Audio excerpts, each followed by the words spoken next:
नमस्कार बंधुरा सामनेई आसছে सरस्वती पुजो और सरस्वती पुजो मानेई किन्तु खिचुड़ी जे कोनो पुजो मानेई आमादेर बाड़ीते किन्तु खिचुड़ी तैरी हय से पुजोर भोगेर प्रसादई होक किंबा बाड़ीतेई होक सरस्वती पुजोय अनेकेर बाड़ीतेई हयतो भोग देওয়ার रीति नेই तबुओ आमादेर सकलेरই बाड़ीते दुपुरबेलाय किन्तु खिचुड़ी बाँधाकपिर तरकारी किंबा आलुर दम तार साथे पाका कुलेर चाटनी এই তিনটে রেসিপি কিন্তু একদম থাকবে। তাই আজকে আমি আপনাদের সাথে শেয়ার করব এই সরস্বতী পুজোর খিচুড়ি তরকারি আর তার সাথে কুলের চাটনি। তো প্রথমে আমি কুলের চাটনি করে নেব। কুলের চাটনি করার জন্য অল্প একটু পাঁচ ফোড়ন আর একটা শুকনো লঙ্কা একটু শুকনো খোলায় ভেজে গুঁড়িয়ে রেখে দেব। এবার কড়াইতে দিয়ে দিচ্ছি একটুখানি তেল, এক চামচ তেল দিয়ে তার মধ্যে অল্প একটু সরষে ফোড়ন দিলাম। সরষে আর একটা শুকনো লঙ্কা ফাটিয়ে ফোড়ন দিয়ে দিলাম। তার সাথে দিয়ে দিচ্ছি দেখুন পাকা কুল। কুলগুলোকে হাত দিয়ে একটু ফাটিয়ে দিয়ে দেব যাতে কুলের টক ভাবটাও বেশ সুন্দরভাবে চাটনিটার মধ্যে চলে আসে। কুলগুলোকে সবকটা কুলি আমি ফাটিয়ে দিয়ে দিলাম। এবার কুলগুলোকে একটু নাড়াচাড়া করে নেব। প্রথমে এর মধ্যে দিয়ে দেবো স্বাদ মতো লবণ আর সামান্য একটু দেব হলুদ গুঁড়ো, একদম এক পিঞ্চেরও কম আমি একটু হলুদ গুঁড়ো ব্যবহার করলাম। এবার ভালো করে কুলটাকে একটু মিক্সড করে নিচ্ছি। কুলটা একটু নাড়াচাড়া করে নিয়ে অল্প করে জল দিয়ে দেবো, এক কাপের মতো জল ব্যবহার করলাম। এবার কুলটাকে একটু সেদ্ধ হতে সময় দেব। মিনিট দু তিনেক পর ঢাকাটা খুলে নিয়েছি। কুল কিন্তু মোটামুটি নরম হয়ে গেছে। এবার দিয়ে দেবো এর মধ্যে চিনি। চিনি এখানে প্রায় 4 টেবিল চামচ চিনি দিয়ে দিলাম। চিনিটা দিয়ে ভালো করে মিশিয়ে নিয়ে একটু চাটনিটাকে ফুটিয়ে নেব। চাটনিটা যেহেতু দেখুন ফুটতে শুরু করে দিয়েছি, এবার নামানোর আগে যে পাঁচ ফোড়ন আর শুকনো লঙ্কাটা গুঁড়ো করে রেখেছিলাম এটা এবার এই ভাজা মশলাটা ওপর থেকে ছড়িয়ে নামিয়ে নিলাম। এবার আরও একটা ভাজা মশলা করে নেব। তার জন্য জিরে, গোটা জিরে আর দুটো শুকনো লঙ্কাকে একসাথে একটুখানি ড্রাই রোস্ট করে নিয়ে এটাকে গুঁড়ো করে নেব। এটা আমার দুটো রেসিপিতেই লাগবে, সেই জন্য একবারে তৈরি করে রেখে দিলাম। এবার কড়াইতে দিয়ে দিচ্ছি সরষের তেল। তেলটাকে ভালো করে গরম করে নিয়ে এর মধ্যে প্রথমে ডুমো করে কেটে রাখা আলুর টুকরোগুলোকে দিয়ে আলুগুলোকে ভেজে নেব। এবার আমি করব বাঁধাকপির তরকারি। বাঁধাকপির তরকারি করার জন্য ডুমো ডুমো করে আলু কেটে রেখেছি, আলুগুলোকে ভেজে নেব। আলুর মধ্যে একটুখানি লবণ দিয়ে দিলাম আর সামান্য একটু হলুদ দিয়ে দিচ্ছি। লবণ আর হলুদ দিয়ে আলুটাকে বেশ লাল করে ভেজে নিতে হবে।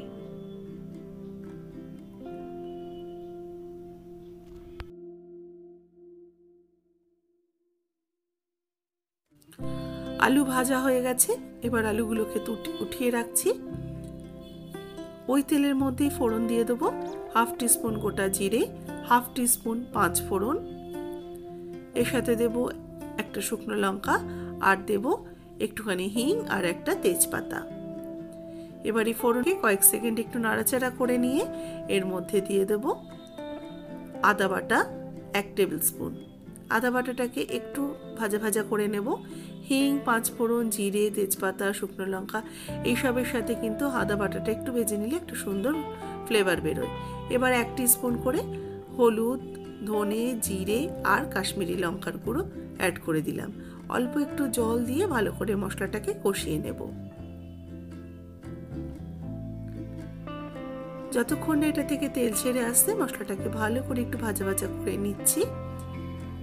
মশলাটা বেশ সুন্দর কষানো হয়ে যাওয়ার পর দিয়ে দেবো টমেটো। এখানে আমি মোটামুটি বড় সাইজেরই 1.5 খানা টমেটো দিয়ে দিলাম। টমেটোর টুকরোগুলোকে মশলার সাথে একটু মিশিয়ে নিয়ে কেটে ধুয়ে রাখা বাঁধাকপিগুলো দিয়ে দিচ্ছি।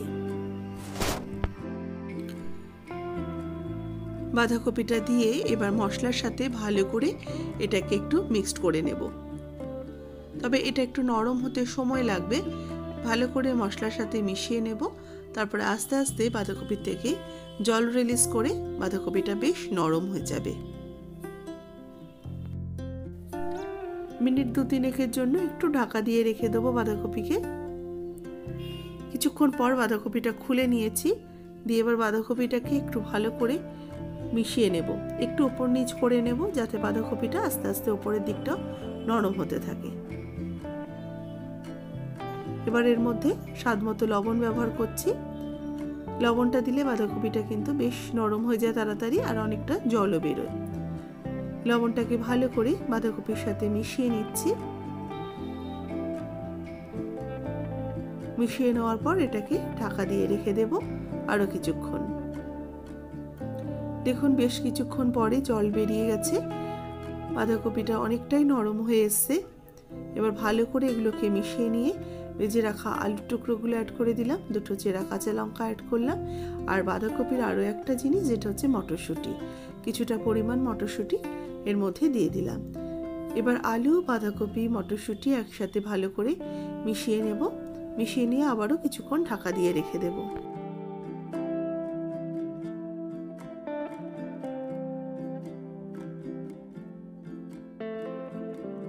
বাঁধাকপির আলু কিন্তু বেশ ভালো করে সেদ্ধ হয়ে গেছে। এবার অল্প একটু সামান্য চিনি অ্যাড করলাম, চিনিটা দিয়ে ভালো করে বাঁধাকপিটাকে মিশিয়ে নিচ্ছি।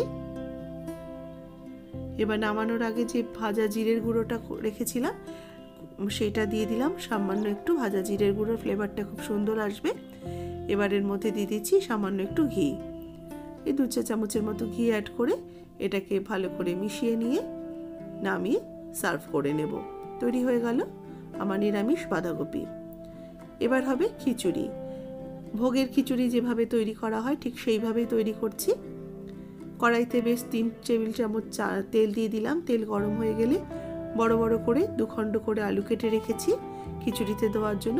আলুগুলোকে ফার্স্টে ভেজে নেব। আলুগুলোর মধ্যে সামান্য একটু লবণ দিয়ে দেবো যাতে আলুগুলো ভাজতে ভাজতে একটু নরম হয়ে আসে আর আলুগুলোর মধ্যেও লবণটা ঢুকতে থাকে।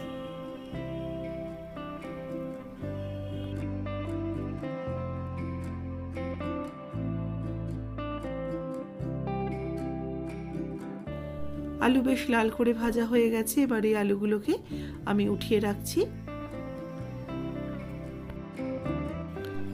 এবার ওই তেলের মধ্যে দিয়ে দিচ্ছি ফুলকপি। ফুলকপিগুলোকে বড় বড় টুকরো করে কেটে রেখেছি। আপনারা চাইলে এই খিচুড়ির মধ্যে গাজর, বাঁধাকপির পাতা বড় বড় টুকরো করে কেটে নেওয়া সেগুলো দিতে পারেন, বিনস দিতে পারেন, বিভিন্ন রকম সবজি অ্যাড করতে পারেন। আমি শুধু ফুলকপি আর আলু দিয়েই করব বলে শুধু ফুলকপিটাই ভেজে নিচ্ছি। ফুলকপির মধ্যেও সামান্য একটু হলুদ আর একটু লবণ দিয়ে ফুলকপিটাকে একটু লাল করে ভেজে নেব।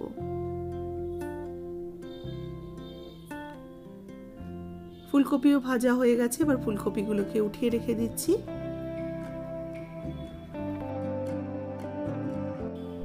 দেখুন আগে থেকে আমি গোবিন্দভোগ চাল নিয়ে ভালো করে ধুয়ে ভিজিয়ে রেখেছিলাম, আর এর সাথে মুগের ডাল নিয়েছি।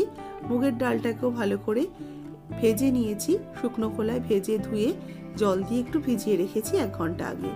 এবার এই ফুলকপি ভাজা তেলের মধ্যে আমি তেল অ্যাড করে দিয়ে এর মধ্যে ফোড়ন দিয়ে দেবো তেজপাতা, 2টো তেজপাতা, গোটা জিরে 1 টিস্পুন, শুকনো লঙ্কা, আর এর সাথে দেবো কয়েকটা গোটা গরম মশলা, এলাচ, লবঙ্গ আর দারচিনি। একটু ফোড়নটাকে ফ্রাই করে নিয়ে 20-30 সেকেন্ড মতো এর মধ্যে দিয়ে দেবো আদা বাটা। আদা বাটা 1 টেবিল চামচ দিয়ে দিলাম। আদাটাকে একটুখানি কষিয়ে নিচ্ছি। তারপরে দিয়ে দেবো টমেটো। এখানে আমি 1.5 খানা টমেটো ব্যবহার করেছি। টমেটোগুলোকে নিয়ে এবার একটুখানি ভাজা ভাজা করে নেবো যতক্ষণ না টমেটোটা একটু নরম হয়ে আসছে। টমেটো একটু নরম হয়ে গেলে দিয়ে দেবো ভিজিয়ে রাখা গোবিন্দভোগ চাল। এর সাথে দিয়ে দিলাম ভিজিয়ে রাখা মুগের ডাল। এবার চাল আর ডালটাকে ভালো করে একটু মশলার সাথে কষিয়ে নেব। ভোগের খিচুড়ি কিংবা বাড়িতে পুজোর খিচুড়ি যেটা তৈরি করা হয় সেটা কিন্তু এক পাকেই তৈরি করা হয়, মানে ফোড়ন দিয়েই বসানো হয়। সেই জন্য আমি কিন্তু এইভাবেই তৈরি করছি। চাল ডালটাকে মশলার সাথে একটু ভালো করে কষিয়ে নিয়ে দিয়ে দেবো 1 টিস্পুন হলুদ গুঁড়ো, 1 টিস্পুন জিরের গুঁড়ো আর 1/2 টিস্পুন শুকনো লঙ্কার গুঁড়ো। খিচুড়িতে কিন্তু ধনের গুঁড়োটা, মানে যখন ভোগের খিচুড়ি রান্না করবেন ধনের গুঁড়ো ব্যবহার করবেন না, শুধু জিরের গুঁড়ো দিয়েই কিন্তু ভোগের খিচুড়ি রান্না করবেন। এবার মশলাগুলো দিয়ে চাল আর ডালটাকে মিনিট 2-3 সময় ধরে মিডিয়াম আঁচে রেখে একটু কষিয়ে নিয়েছি। এবার এর মধ্যে দিয়ে দেবো উষ্ণ গরম জল। জলটা খুব বেশি গরম হয়নি, হালকা উষ্ণ গরম জল অ্যাড করে দিলাম। আর খিচুড়িতে কিন্তু জলের পরিমাণটা একটু বেশি দিতে হবে, মোটামুটি 1 আঙ্গুল বেশি জলটা দিতে হবে, কারণ চাল ডাল ফুলে কিন্তু ডবল হয়ে যাবে। এবার যেহেতু কড়াইতে আমার একটু ছোট হয়ে যাচ্ছিল বলে আমি একটা সসপ্যানের মধ্যে এটাকে ঢেলে নিয়েছি। এবার এর মধ্যে ভেজে রাখা আলুর টুকরোগুলো অ্যাড করে দেবো, মটরশুঁটি দিয়ে দেবো 2 মুঠো মতো, স্বাদ অনুসারে লবণ দিয়ে দেবো। লবণের পরিমাণটা একটু বেশি মনে হবে, কারণ খিচুড়ি কিন্তু বেশ অনেকটা বেড়ে যাবে, তার জন্য সেই পরিমাণ মতো লবণ দিলাম। 2টো চেরা কাঁচা লঙ্কা দিয়ে এবার খিচুড়িটাকে ভালো করে মিশিয়ে নিয়ে ঢাকা দিয়ে মিডিয়াম টু লো ফ্লেমে রেখে দিচ্ছি 5 মিনিট। 5 মিনিট পর একটু ঢাকাটা খুলে নিয়েছি। দেখুন প্রথমে খিচুড়িটা আস্তে আস্তে জলটা কিন্তু ফুটে উঠতে শুরু করেছে। এবার আঁচটাকে একটু বাড়িয়ে দেব, মিডিয়াম টু হাইতে রেখে এবার হতে দেব। মিনিট 10 রেখেছিলাম ঢাকা দিয়ে। খিচুড়ি কিন্তু অলমোস্ট আমার হয়ে এসছে, আর খিচুড়ি তলা থেকে ধরে যাওয়ার একটা সম্ভাবনা থাকে, সেই জন্য মাঝে মধ্যে এটা দিয়ে একটু খুন্তি দিয়ে বা হাতা দিয়ে নাড়াচাড়া করে দেবেন। এবার আমি ভেজে রাখা ফুলকপির টুকরোগুলো দিয়ে ভালো করে ফুলকপিটাকে মিশিয়ে নেব। এর আগে ফুলকপি দিলে কিন্তু যখন পরিবেশন করবেন ফুলকপির কিচ্ছু পাবেন না, সেই জন্য ফুলকপি সবসময় ভেজে একটু শেষের দিকেই ব্যবহার করবেন দেওয়াটা। ভালো করে এটাকে মিশিয়ে নিয়েছি। এবার খিচুড়ির মধ্যে দেব ঘি, দেব 2 টিস্পুন ঘি দিয়ে দিলাম। ঘিটা দিয়ে ভালো করে খিচুড়িটাকে মিশিয়ে নিচ্ছি, আর এর ভাপে ভাপেই কিন্তু ফুলকপি আলু যেটুকু বাকি রয়েছে সমস্তটা সেদ্ধ হয়ে যাবে। আর ওপর থেকে দিয়ে দেবো ভাজা জিরে আর শুকনো লঙ্কার গুঁড়োটা। জিরে শুকনো লঙ্কার গুঁড়োটা দিয়ে ভালো করে মিশিয়ে নিচ্ছি খিচুড়িটাকে। একদম তৈরি হয়ে গেছে আমার এই ভোগের খিচুড়ি। এবার একটু ঢাকা দিয়ে রেখে পরে সার্ভ করছি। আজকে তৈরি হয়ে গেছে সরস্বতী পুজো স্পেশাল ভোগের খিচুড়ি, বাঁধাকপির তরকারি, আর তার সাথে আছে টোপা কুল বা পাকা কুলের চাটনি, যেটা সরস্বতী পুজোর একেবারে স্পেশাল রান্না। এটা কিন্তু আগে কোনোদিনই খাওয়া হয় না, এই দিনকেই তৈরি করা হয়। আর এটা কিন্তু কমেন্টস বক্সে জানাবেন কার কার বাড়িতে ভোগ দিয়ে পুজো হয় আর কার বাড়িতে ভোগ দিয়ে পুজো হয় না। আমার বাড়িতে কিন্তু সরস্বতী পুজো ভোগ দিয়ে পুজো হয় না, কারণ আমার বাড়ির পুজো অনেক সকালে হয়ে যায়, সেই জন্য আমি কিন্তু শুকনো প্রসাদ দিয়েই মাকে পুজো করি।